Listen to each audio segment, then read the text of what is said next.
पार्वती जी ने तो जन्म से ही साधना प्रारंभ कर दी थी। इन्हें जन्म से उनकी माता मैना ने और पिता हिमांचल ने इस प्रकार का वातावरण पैदा कर दिया कि सहज अवस्था में ही पार्वती समाधिस्थ हो गई। वातावरण का भी प्रभाव पड़ता है और घर में ही उन्होंने तपस्या की घर में तपस्या की नहीं। घर में जब वातावरण अच्छा होगा तभी तपस्या होगी, और घर में वातावरण अच्छा नहीं हुआ तो घर छोड़ के जाना पड़ेगा, तब कहीं तपस्या होगी।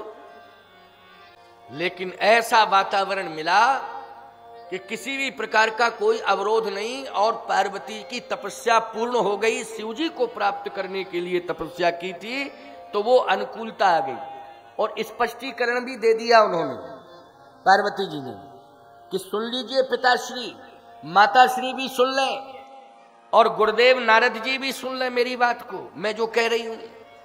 जन्म कोटि लग रगर हमारी, जन्म कोटि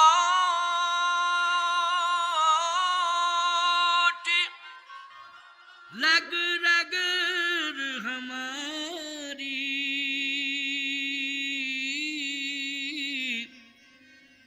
बरो संभूलत राम कुंवारी। मेरी प्रतिज्ञा है या तो मैं कुमारी रहूंगी, नहीं तो विवाह करूंगी तो भगवान शिव के साथ करूंगी।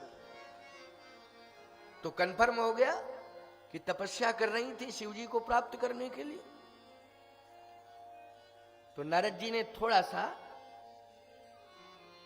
एक प्रश्न कर दिया, ये परीक्षा ही मान लो।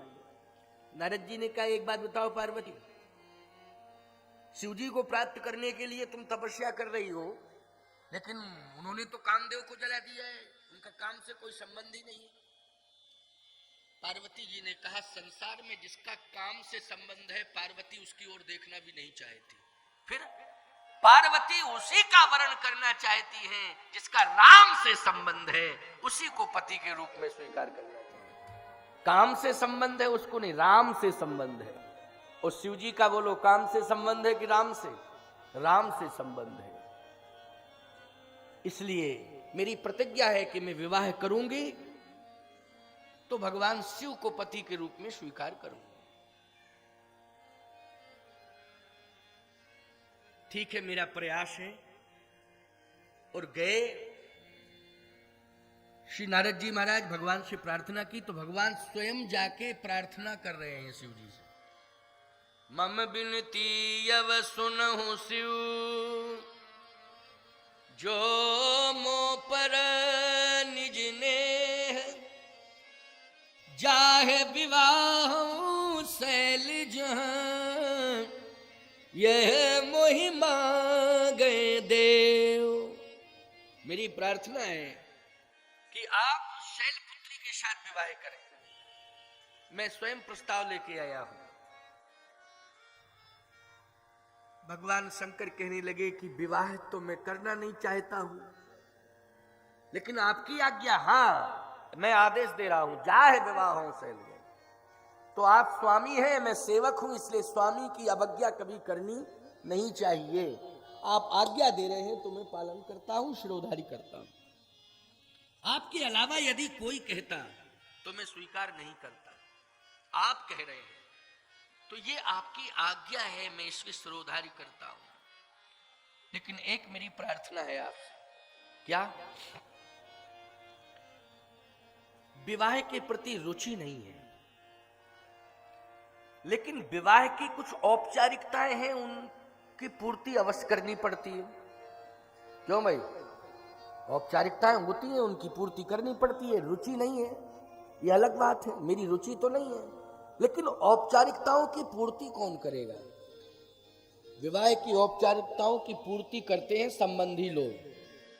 संबंधी लोग जैसे माता पिता हो तो और कहने क्या, भाई बंधु हो, मामा फूफा आदि आदि पता नहीं संबंध रिश्ते तमाम होते हैं। नहीं तो भगवान शंकर ने कहा कि हमारे तो कोई रिश्ते हैं ही नहीं, केवल एक ही रिश्ता है, वो आपसे है। क्यों भाई? शिव जी कहते हमारे। अच्छा एक बात बताओ, शंकर जी के पिताजी का नाम बताओ, कोई बतावे शंकर जी के माता पिता का नाम है? तत्पुरुषाय धीमहि।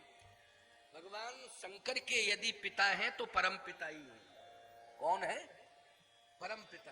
परम पिता के अलावा कोई पिता नहीं। कौन है पिता बताओ? बल्दियत में किसका नाम डालोगे? कौन माता है? परम पिता ही उनका सब कुछ है। उन्हीं को वो माता मानते हैं, उन्हीं को वो पिता मानते हैं। और माता पिता ही नहीं, तुमेव माता च पिता तुमेव, तुमेव बंधुश्च सखा तुमेव। सखा भी उन्हीं को मानते हैं, बंधु भी उन्हीं को मानते हैं, और माता भी उन्हीं को मानते, और पिता भी उन्हीं को मानते हैं। नाता एक राम जी से, दूजा नाता तोड़ दे। आशा एक राम जी से, दूजी आशा छोड़ दे। एक नाता श्री राम से है, और राम जी के अलावा किसी से नहीं। तुमेव माता च पिता तुमेव, तुमेव बंधुश्च सखा तुमेव।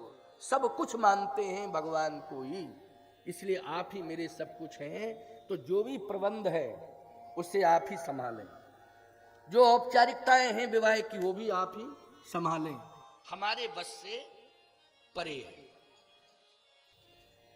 भगवान नारायण ने कहा कि चिंता करने की जरूरत नहीं है, हम सब कुछ संभालेंगे, सब संभालेंगे। श्री हरि कहते हैं कि चिंता करने की आवश्यकता नहीं है, क्योंकि सती मरत हरिशन वर मांगा। उसने वरदान प्राप्त किया है मुझसे, हरि से। किसने? सती ने। जन्म जन्म शिव पद अनुरागा। तो मैंने वचन दिया है, जो मांगा है वो मैंने दिया है, इसलिए निर्वाह करना तुम्हारा धर्म है। औपचारिकता की पूर्ति मैं करूंगा, संपूर्ण व्यवस्थापन मेरे हाथ में है, इसलिए चिंता करने की कोई आवश्यकता नहीं है। कल्पना करिए आप, धन्य है वो पार्वती की तपस्या कि जिसके विवाह की जिम्मेदारी भगवान ने ले ली है, और गुरु परम सहयोगी नारद। क्या गजब की बात है। स्वयं प्रत्यक्ष रूप से प्रकट होकर भगवान ने इस दायित्व को संभाला है। ये पार्वती की तपस्या का फल है।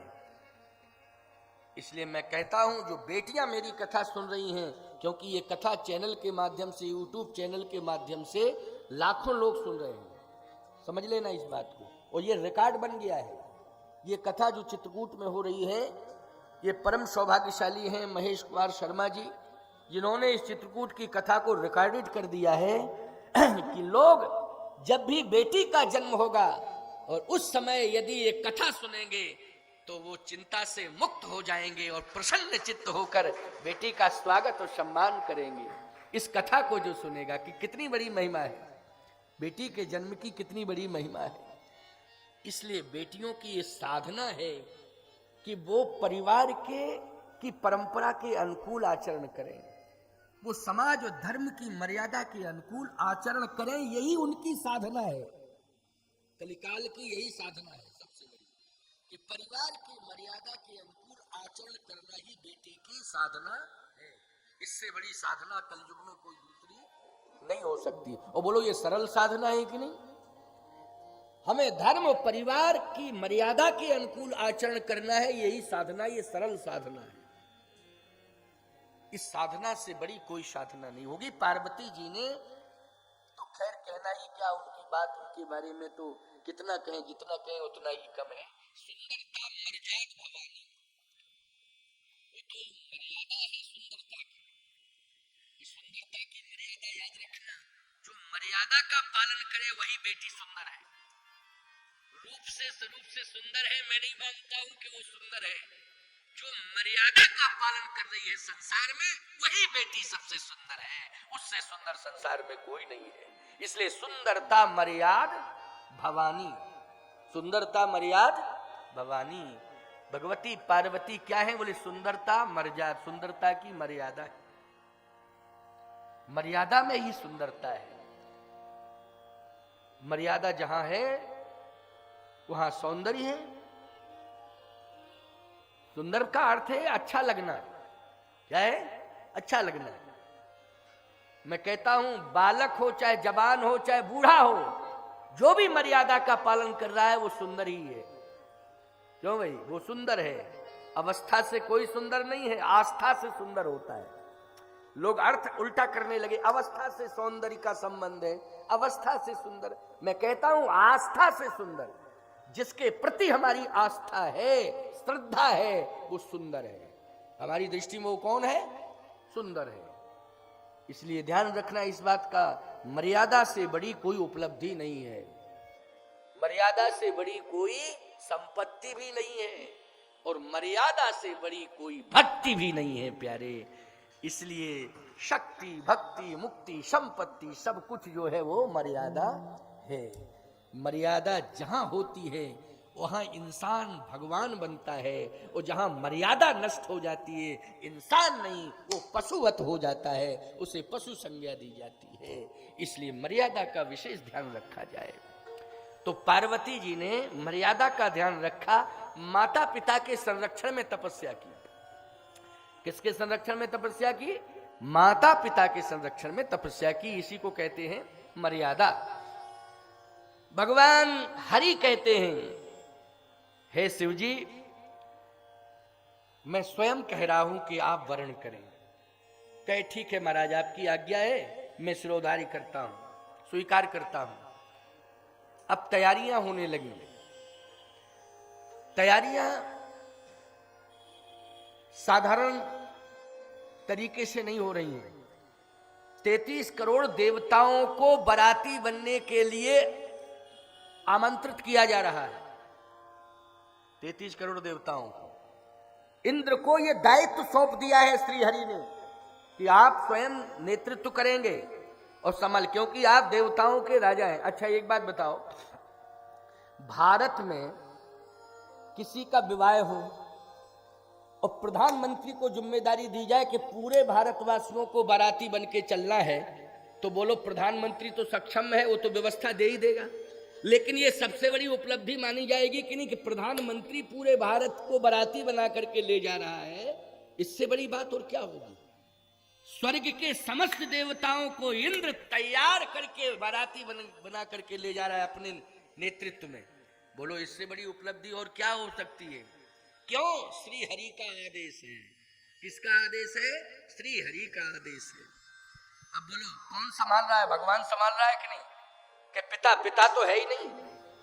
शंकर जी के जब मैंने कह दिया पिता है नहीं, तो बोलो कौन संभाल रहा है इस विवाह को? स्वयं हरि। दूसरी बात, पार्वती के पिता है, लेकिन 33 करोड़ को कैसे पिता संभालेगा भैया? है पिता तो है पार्वती के हिमांचल, लेकिन कौन संभाले 33 करोड़ को? लेकिन वहां भी भगवान संभाल रहा है।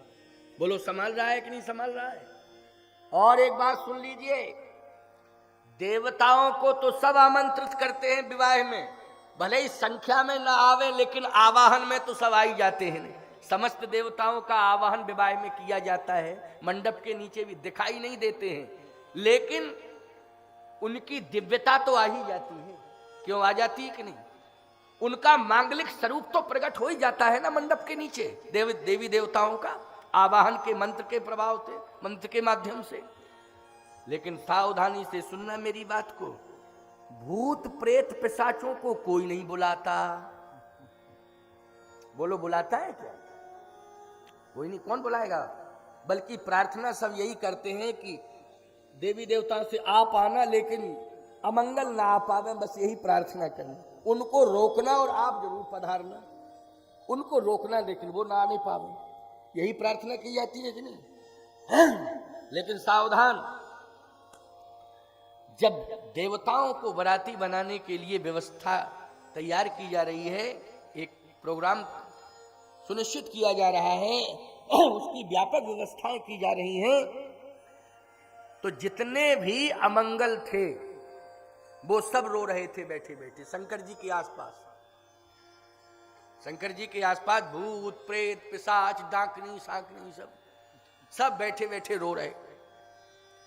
शंकर जी की आंख खुली, क्या बात है तुम लोग क्यों रो रहे हो? बात क्या है? कोई परेशानी है?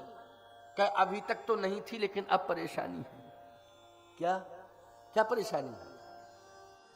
परेशानी यही है कि संसार वालों ने मेरी उपेक्षा कर दी थी। संसार वाले। देखो अमेरिका वाले भी नहीं चाहते हैं भूत प्रेतों को। अच्छा कौन देश के लोग चाहते हैं? पाकिस्तान इतना नास्तिक देश है, लेकिन भूत प्रेतों को वो भी नहीं पसंद करता। क्यों भाई, इतना नास्तिक देश है लेकिन क्या भूत प्रेतों को पसंद करता है? वो भी नहीं करता पसंद। कौन करेगा भाई पसंद भूत प्रेतों को? है नहीं करता पसंद।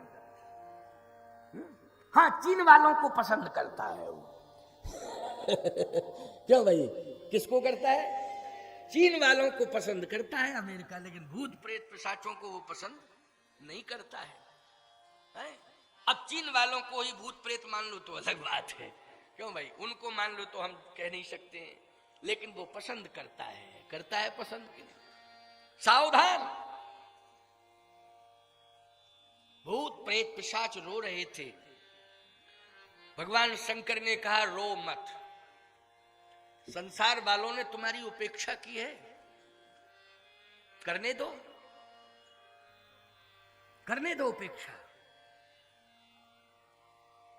लेकिन मैं तुम्हारी आवश्यकता समझ रहा हूं और मैं अपने साथ तुम्हें सदा सदा के लिए जोड़ रहा हूं। ये मत समझना कि सदा सदा के लिए जोड़ रहे हैं लेकिन विवाह से दूर कर रहे हैं।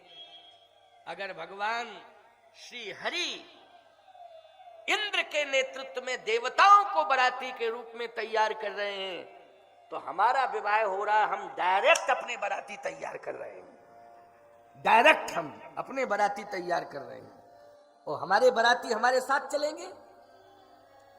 इंद्र जो तैयारी कर रहा है वो इंद्र अपने साथ ले जाए बारातियों को, लेकिन मेरे बाराती जो स्पेशल होंगे।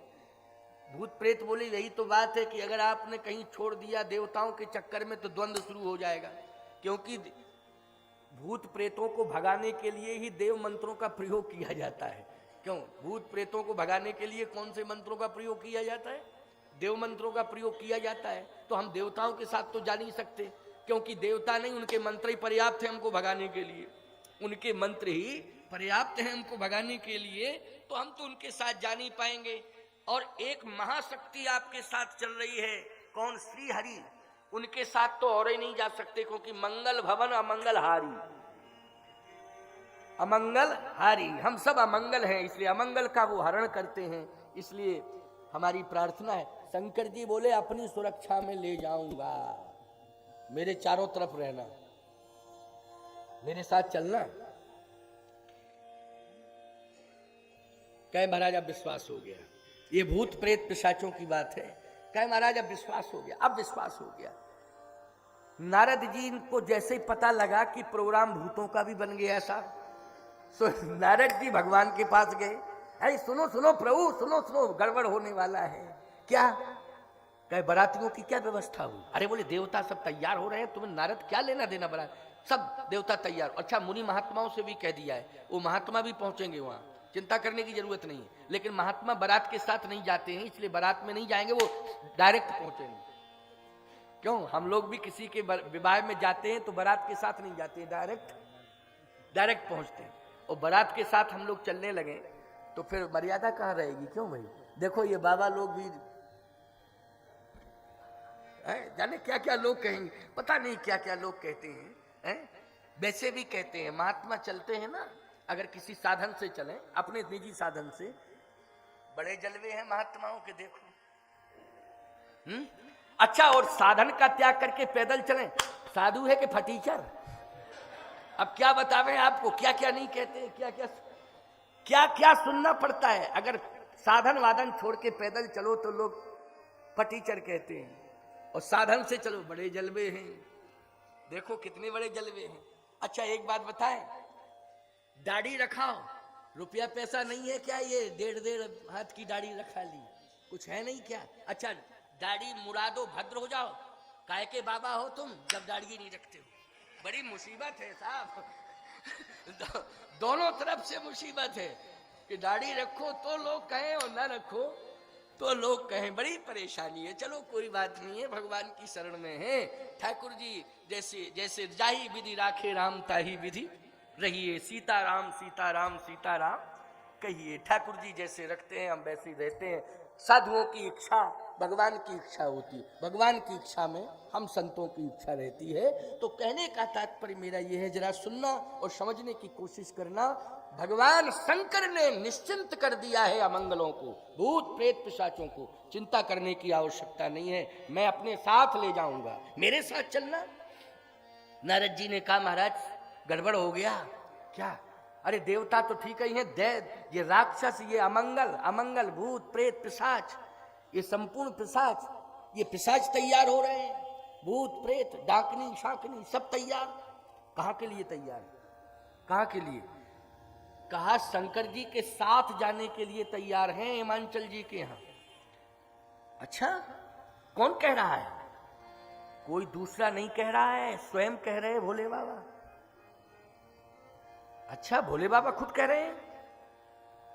नारद समझा दो उनको। नारद जी बोले समझा दे, उन्होंने प्रतिज्ञा ही कर ली है, प्रतिज्ञा ही कर ली है, लेकिन मैं कह रहा हूं जाओ समझा दो भोले बाबा को कि भूत प्रेतों को मत ले जाएं। भले ही पार्षद के रूप में स्वीकार करते वो जो है कैलाश पर ही रहें, लेकिन हिमांचल जी के यहां मत जाएं, क्योंकि एक भूत पहुंच जाता है किसी गांव में तो गांव भर परेशान रहता है और भूतों की बारात अगर पहुंच जाए तो क्या विडंबना होगी, बोलो भाई उस गांव की। इसलिए रोक दो, मना करो। नारद जी बोले आप कह रहे हैं तो मैं जा रहा हूं, आप कह रहे हैं तो मैं जा रहा हूं। साहब नारद जी फिर चले शंकर जी के। नारद जी का काम ही ये है, वायु के वेग में चलते हैं। वैसे तो चलना नहीं आदन साधन से, वायु के वेग में पहुंच जाते हैं नारद जी। नारद जी पहुंच गए। हाँ नारद बाबा क्या संदेश लेके आए हो? कहा संदेश लेके आया हूं। पहुंचाया है, यही पहुंचाया है कि बराती सब तैयार हो चुके हैं, कंप्लीट है, कोटा पूरा हो गया। अब आप अपने स्पेशल बराती जो हो उनको आमंत्रित न करें, ना उन्हें आश्वासन दें। नहीं, वो देवता बराती हैं, वो अलग हैं, हमारे नारद बाबा अलग हैं बराती। तो आपके कौन है? बोले भूत प्रेत पिशाच डाकनी शाकनी। नारद जी ने कहा कि भगवान श्री हरि ने ही कहा है कि अब बराती ज्यादा बढ़ाने की जरूरत नहीं है, क्योंकि पर्याप्त हो चुके हैं। भगवान शंकर बोले हमारे स्पेशल हैं ये बराती, अगर हमारे बराती स्पेशल नहीं गए तो कह देना दूल्हे का इंतजाम कर ले भगवान, विवाह कैंसिल, अपना दूल्हा और कोई तैयार कर ले में, क्योंकि हमारी भी तो कोई पर्सनल व्यवस्था है। जब विवाह हो रहा है तो हमारी पर्सनल व्यवस्था है, उस व्यवस्था को स्वीकार किया जाए, और नहीं तो विवाह कैंसिल, दूल्हा तैयार कर ले दूसरा। नारद जी बोले नारायण नारायण नारायण कह के पहुंच गए। भगवान बोले क्या बात है? अरे बोले विवाह कैंसिल हो रहा है महाराज। क्यों क्या बात है? बोले भूत प्रेत पिशाचों के लिए मना किया गया तो बाबा बिगड़ गए, और बोले कह दो भगवान से कि हमारी पर्सनल व्यवस्था है, हम तैयार तो हैं विवाह के लिए, लेकिन जो हमारे पर्सनल मित्र हैं या हमारे साथी हैं, सहयोगी हैं, अर्थात सेवक पार्षद हैं, जब उनको हम नहीं ले जाएंगे तो फिर कैसे विवाह बनेगा? इसलिए हमारी पर्सनल व्यवस्था है, वो हमारे साथ चलेंगे। अगर तैयार हो जाए नारायण श्री हरि तो फिर हम तैयार हैं। और वैसे तो हमने स्वीकार ही कर लिया, उनकी आज्ञा को शिरोधार्य कर लिया। हम चाहते ही नहीं थे कि मेरा विवाह हो, लेकिन मेरे स्वामी की आज्ञा है तो मैंने मान ली। लेकिन अब कम से कम इतना तो हो कि जो पर्सनल कोटे के लोग हैं वो तो हमारे साथ चले। भगवान ने कहा नारद जाओ कह दो भोले बाबा से कि चिंता मत करो, सबको ले चलो साथ, सबको साथ ले चलो। देखो एक बात बताएं, भगवान अपने भक्तों की इच्छा की पूर्ति करते हैं कि नहीं? भक्त क्या चाहता है भगवान उसकी पूर्ति में लग जाते हैं। भक्त के पीछे तो भगवान कष्ट भी सह लेते। बोलो, संतों के और भक्तों के कारण ही भगवान ने कष्ट सहे हैं। बन के कंटका कीर्ण मार्ग में चले हैं, पत्तों की सैया पर सोए हैं, झरनों का पानी अंजलि से पिया है, पात्र से नहीं। किसी पात्र, स्वर्ण पात्र में जो जल पीता है, स्वर्ण पात्र में जो भोजन करता है, बोलो वो अंजलि से जल पीता है चित्रकूट में आकर के मंदाकिनी जी का, और पत्तों पर कंद मूल फल रख के ग्रहण करता है। किस पर? पत्तों पर, पत्तों के दोने, कंद मूल फल भर भर दोना, चले रंक जन लूटन सोना, वो दोना ही है, पात्र ही है वो दोना। उसी में भगवान फल, कंद मूल फल ग्रहण कर रहे हैं। किसके कारण कर रहे हैं सोचो जरा, भक्तों के कारण। परित्राणाय साधूनां विनाशाय च दुष्कृताम धर्म संस्थापनार्थाय संभवामि युगे युगे। इसलिए भक्तों के कारण, संतों के कारण भगवान कष्ट सहते। भगवान ने कहा चिंता मत करो, कह दो नारद बाबा तैयारी करें। सब भूत प्रेत पिशाच भी तैयार हो गए। अब बारात चली। गोस्वामी जी कहते हैं बने न बरनत बनी बराता। बरात नहीं, बराता, बराता। देवता आगे चल रहे हैं, इंद्र नेतृत्व कर रहा है, ब्रह्मा जी भी साथ में हैं। भाई विवाह कौन पढ़ेगा जल्दी बोलो। विवाह ब्रह्मा ने पढ़ा, विवाह समझ गए हो कि नहीं? शंकर जी का शिव पार्वती का विवाह किसने पढ़ा? ब्रह्मा ने। अब साधारण है ब्रह्मा, बोलो बुद्धि का देवता तो ब्रह्मा ही है। बुद्धि का देवता ब्रह्मा है। वेदों की रचना करने वाला ब्रह्मा है, वेदों पर भाष्य करने वाला ब्रह्मा है। वो विवाह पढ़ने के लिए जा रहा है ब्रह्मा। अच्छा भैया इंद्र क्या कर रहा है? बोले इंद्र जो है नेतृत्व कर रहा है, सभी देवताओं को बाराती बन के ले जा रहा है? उसके नेतृत्व में ही बारात चल रही है। भगवान विष्णु नारायण ने कहा, श्री हरि ने कहा नारद एक बात कह दो शंकर जी से, शिव जी से जाके, क्या?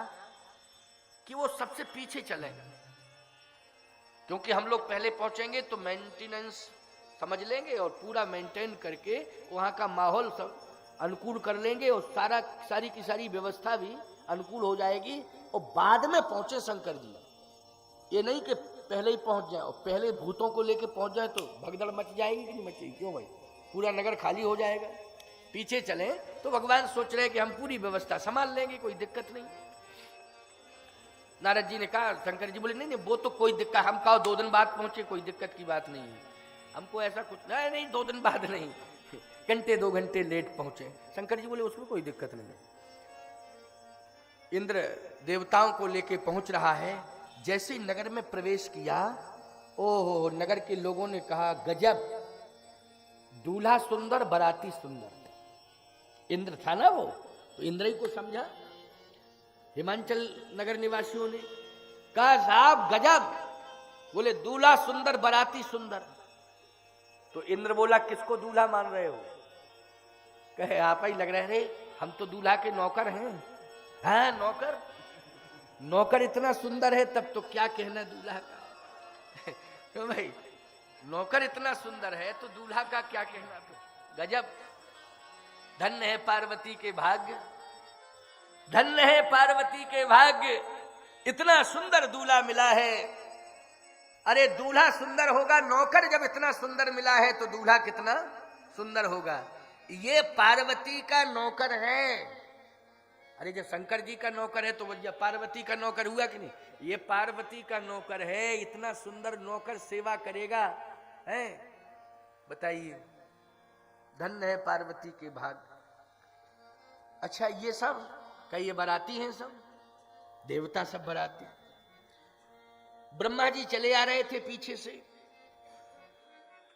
कहे ये इनका परिचय, बोले ये विवाह पढ़ेंगे। ओ इनका नाम बोले ब्रह्मा। धन्य है पार्वती के भाग, ब्रह्मा ही विवाह पढ़ने के लिए चला आया ब्रह्मलोक से। लोग ब्रह्मा के ज्ञान को लेते हैं, क्यों भाई लेते हैं नहीं? ब्रह्मा के ज्ञान को लोग लेते हैं, उस ज्ञान के माध्यम से मांगलिक कार्य करते हैं, वेदों का आश्रय लेते हैं, लेकिन डायरेक्ट ही ब्रह्मा आ गया उतर के विवाह पढ़ने के लिए। धन्य है पार्वती के भाग, ब्रह्मा विवाह पढ़ेगा। ये पहला रिकॉर्ड बनने जा रहा है कि ब्रह्मा ने विवाह पढ़ा है डायरेक्ट आके। धन्य है ब्रह्मा जी। अब पीछे की व्यवस्था तो आप सब जान ही रहे हो, जाने। तब तक भगवान विष्णु आ रहे थे, तो अब कंफर्म हो गया कि पंडित के पीछे जो है वो दूल्हा है। पंडित के पीछे दूल्हा है ये। तो सारे लोग प्रणाम करने लगे, कहे आपका परिचय, तो भगवान मुस्कुरा गए। तो लोगों ने कहा शर्मीला है दूल्हा। इसलिए ये नहीं कहना चाहता कि मैं दूल्हा हूं, क्योंकि शर्म आ रही है। नहीं नहीं नहीं, कोई बात नहीं है, दूल्हा हो ना। भगवान ने कहा देखो हम झूठ नहीं बोलते, वैसे तो हम कुछ कहना नहीं चाहते थे, लेकिन तुम पूछ ही रहे हो कि दूल्हा, तो हम दूल्हा नहीं है, फिर हम दूल्हा के दोस्त हैं। ओह, दोस्त इतना सुंदर, नौकर भी सुंदर, दोस्त भी सुंदर, विवाह पढ़ने वाला सुंदर, दूल्हा कितना सुंदर होगा। कल्पना की जाए कि दूल्हा कितना सुंदर होगा, गजब का सुंदर दूल्हा। दूल्हा कहाँ है? बोले दूल्हा आ रहा है पीछे। अच्छा अच्छा अच्छा, हम तो मित्र हैं, व्यवस्था के लिए पहले आगे निकल आए। तो बाराती जो है सब आगे आ गए, मित्र आगे आ गए, ब्याह पढ़ने वाले पंडित जी आगे आ गए, लेकिन दूल्हा के साथ फिर कौन है? कहे दूल्हा के साथ दूल्हा के विशेष दोस्त हैं। जो विशेष दोस्त हैं वो दूल्हा के साथ हैं, और कुछ विशेष सेवक भी दूल्हा के साथ हैं। अच्छा, तो नगर के लोगों ने कहा कि विशेष व्यक्तित्व है तो विशेष ही आ रहे हैं सब, तो बाकी सब शेष हैं, वो विशेष आ रहे हैं। प्यारे, जब शिवजी समीप में आ गए हिमांचल नगरी के, तो जानते हो किसी को यह कल्पना ही नहीं थी, भगवान नारायण स्वयं नहीं सोच रहे थे कि ऐसा दृश्य होगा अद्भुत। भगवान शिव जो है नंदी पर बैठे थे, लेकिन मुंह की तरफ पीठ किए थे, पूंछ की तरफ मुंह किए थे।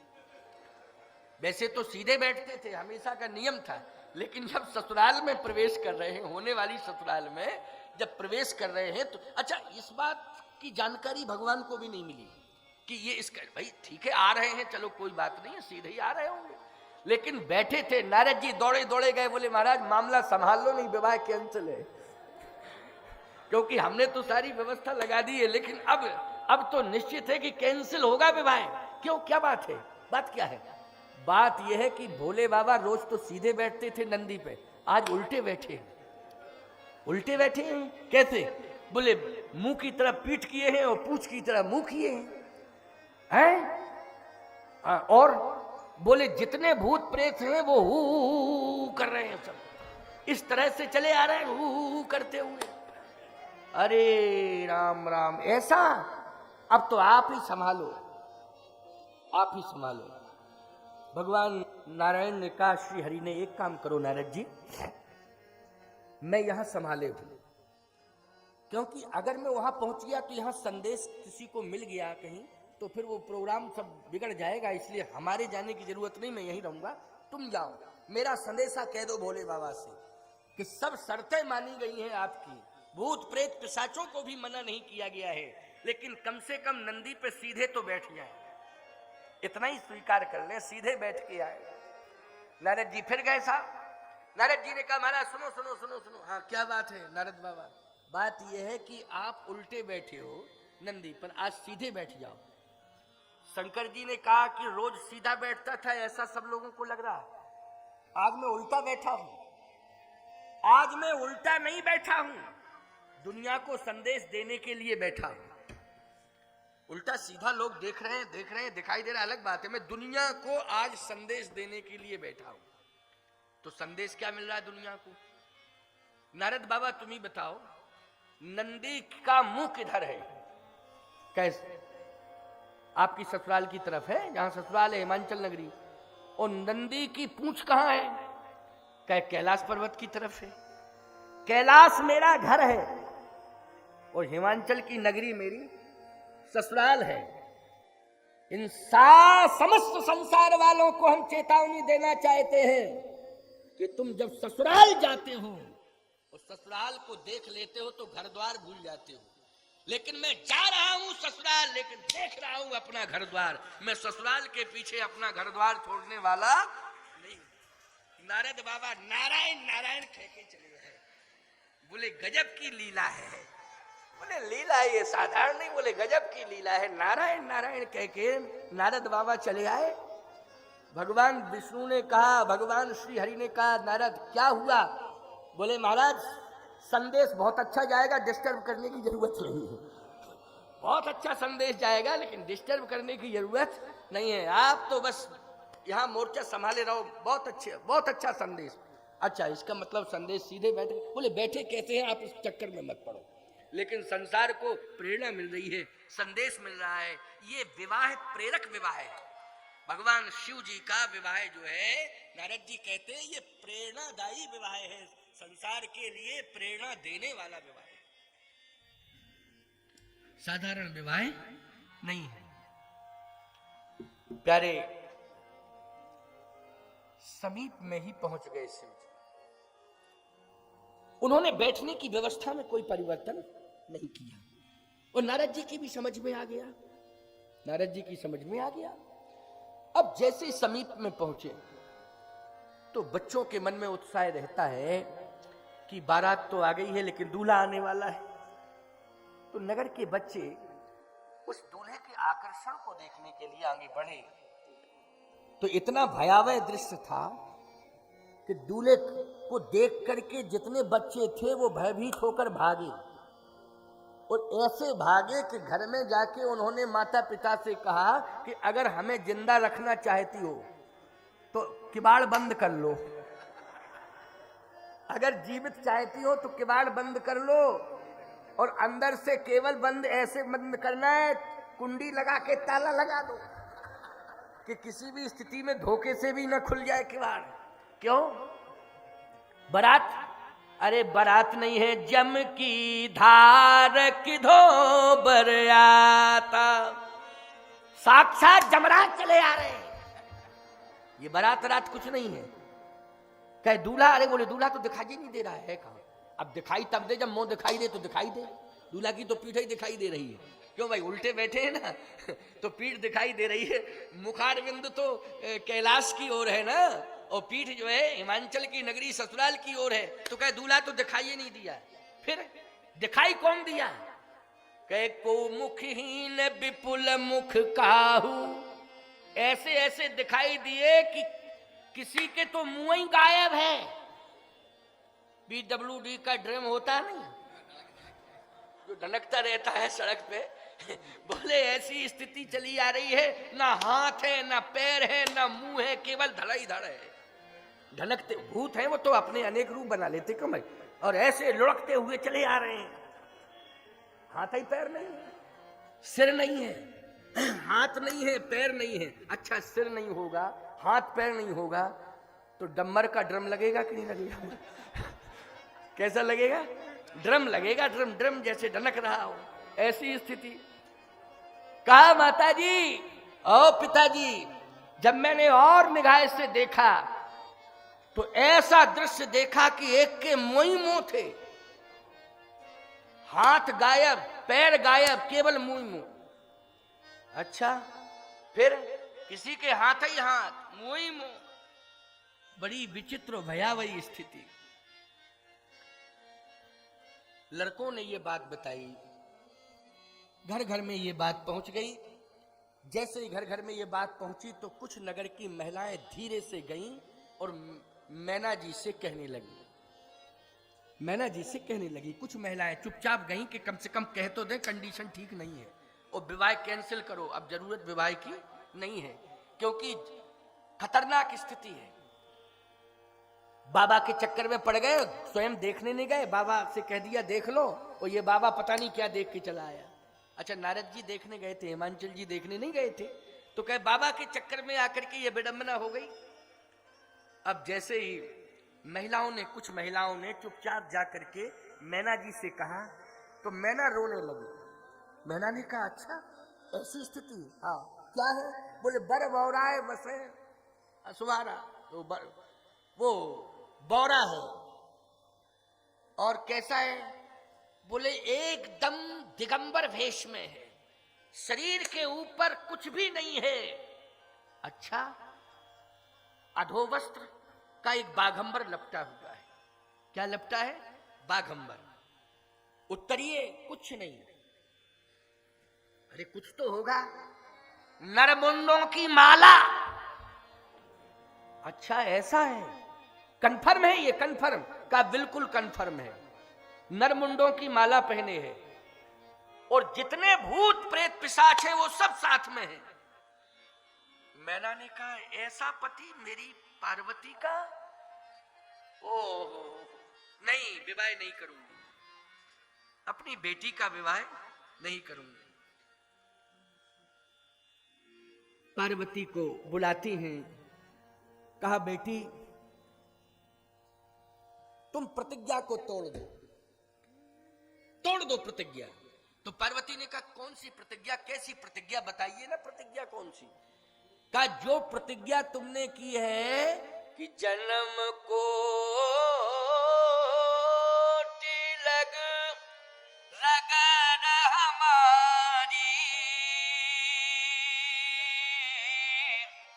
ओ बनो संभुलत रहा कुंवारी। मैं विवाह करूंगी तो शिव जी के साथ करूंगी, नहीं वरना कुमारी रहूंगा। प्रतिज्ञा तोड़ दो, छोड़ो ये प्रतिज्ञा। क्यों? वो शिव भले ही है लेकिन अशुभ भेष है। कहा माता जी आपको ज्ञान नहीं है क्या? जब पिताश्री ने मेरा हाथ दिखवाया नारद बाबा से तो पहले ही तो उन्होंने कह दिया था जोगी जटिल अकाम नगन अमंगल भेष। स्पष्टीकरण पहले ही दे दिया था कि नगन अमंगल भेष। ये आज तुम सोच रही हो, उस दिन क्यों नहीं सोचा? उस दिन संपूर्ण अधिकार नारद जी को दे दिया था पिताश्री ने और इस बात की घोषणा हो चुकी थी, स्पष्टीकरण हो चुका था कि ये संपूर्ण लक्षण भगवान शिव में पाए जाते हैं, शिव जी के अलावा और किसी में नहीं। तो जब सारी चर्चा पहले हो गई थी, आज सोचने की क्या जरूरत है? बेटी इस प्रकार का पति जब तुम्हें मिलेगा तो मेरे सम्मान का क्या होगा? लोग क्या कहेंगे कि जन्म देना इतना सहज समझा था कि बेटी को जन्म देना, निर्वाह नहीं कर सकते तो माता पिता को चाहिए कि हम संतान को ही जन्म न दें, क्योंकि जब निर्वाह नहीं कर सकते हैं ठीक से, और जन्म देने के पहले सोच लेना चाहिए कि हम जन्म दे रहे हैं लेकिन हम उन्हें सुंदर संस्कार देंगे, महान बनाएंगे सुंदर संस्कार देकर, और ऐसी व्यवस्था से जोड़ेंगे कि जिस व्यवस्था से जुड़ने के कारण हमारी संतान को सुख ही सुख प्राप्त हो। तो माता पिता यही करते हैं कि नहीं करते हैं? जन्म देने के बाद ऐसी व्यवस्था में जुट जाते हैं।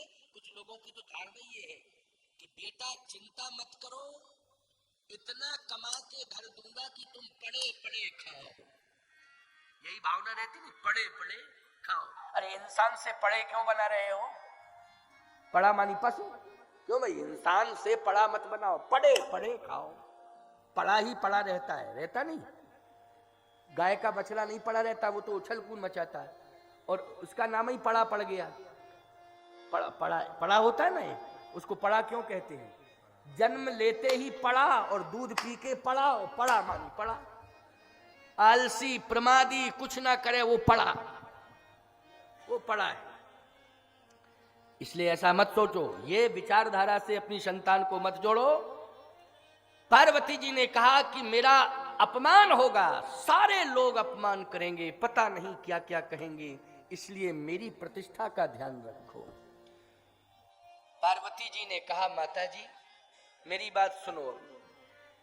पार्वती जी समझा रही हैं मां को, माता जी तुम सन मिटही की विधि के अंका, तुम सन मिटही विधि के अंका, तुम सन मिटही की विधि के अंका, तुम सन मिटही विधि के अंका, मातु व्यर्थ जन लेहु कलंका, मातु व्यर्थ जन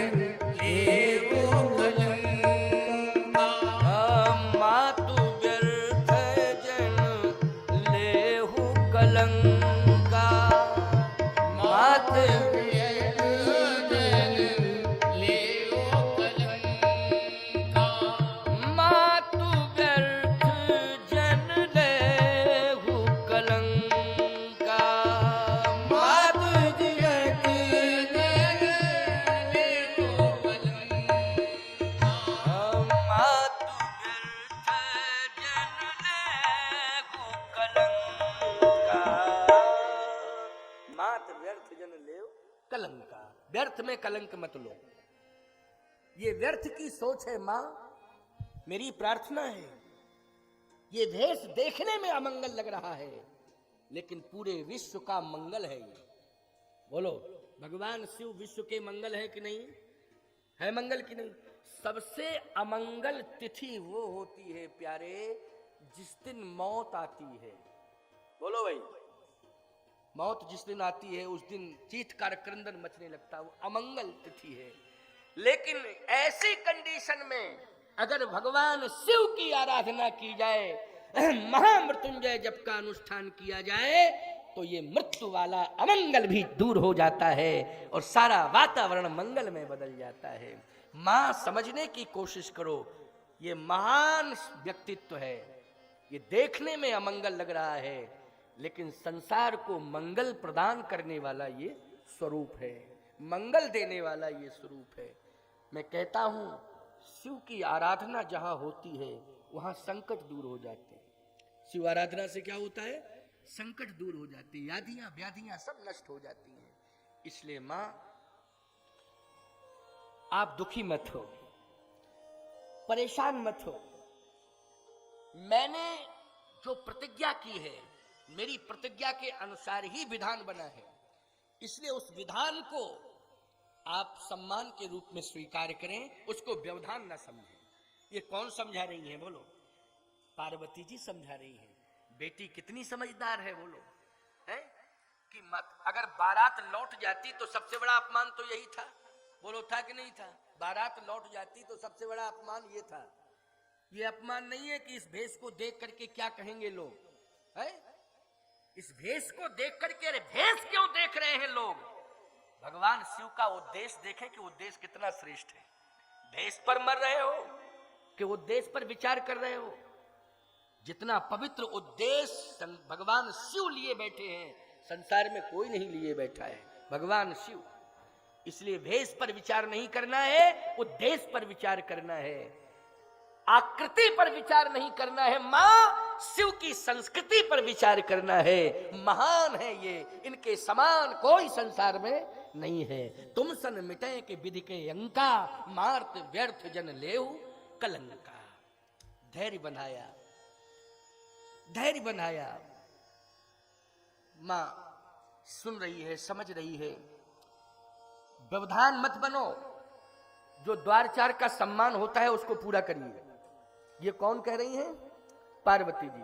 बहुत विलंब करने की जरूरत नहीं है, जो द्वारचार का सम्मान होता है उसको आप पूरा करिए। मैना जी तैयार हो गई। अब तैयार हो गई मैना जी साहब, देखिए अब ज्यों त्यों कोशिश करके अनुकूलता बन गई, लेकिन शंकर जी कहां मानने वाले? वो तो जो है सो है, बस वो परिवर्तन वर्तन कुछ नहीं, जो है सो है। वो कैलाश पे वैसे ही हैं, स्मशान पर वैसे ही हैं, ससुराल में वैसे ही हैं, मंदिर में वैसे ही हैं, जहां जाए वहां वैसे ही। अवघड़ दानी उनको एक नाम उनका क्या है? आस्तोष तुम अवढ़र दानी, आरत हरव दीन जन जानी। तो भगवान शिव तो शिव हैं, बनावटीपन यहाँ रहता नहीं है। यहाँ तो ओरिजिनलिटी है, सब मानने वाले नहीं है। सीधे चले आए साहब, नंदी पर बैठे। भगवान ने कहा था, नारायण ने, कि एक काम करो, ये नंदी को यहीं रखो, क्योंकि दूल्हा जो है ससुराल में 4 व्हीलर कार से जावे, जो भी व्यवस्था उससे जाए, लेकिन दरवाजे पर जाता है द्वारचार के लिए तो घोड़े पर बैठता है। किस पर बैठ? वाहन चेंज कर देता कि नहीं कर देता? चलो कोई बात नहीं, अपनी व्यवस्था से आए हो, लेकिन अब वाहन चेंज करो, गरुड़ पर बैठ के जाओ। भगवान विष्णु ने कहा कि गरुड़ पर, क्योंकि वाहन चेंज, द्वारचार में वाहन चेंज किया जाता है, इसलिए इसको हटाओ। ये गरुड़ पर बैठ के जाओ, ये चेंज करो वाहन, गरुड़। शंकर जी बोले, हम वाहन चेंज नहीं करते हैं, क्योंकि हमारा वाहन जो सुनिश्चित है वही है। हम किसी का वाहन जो है स्वीकार ही नहीं करते हैं। और हमारा वाहन तो विश्व प्रसिद्ध है। अगर गरुड़ आपका वाहन विश्व प्रसिद्ध है, तो बोलो नंदी भगवान शिव का विश्व प्रसिद्ध है कि नहीं है? गरुड़ की जितनी महिमा नहीं है जितनी नंदी की महिमा है। विचार करना, बोलो भाई, गरुड़ की उतनी महिमा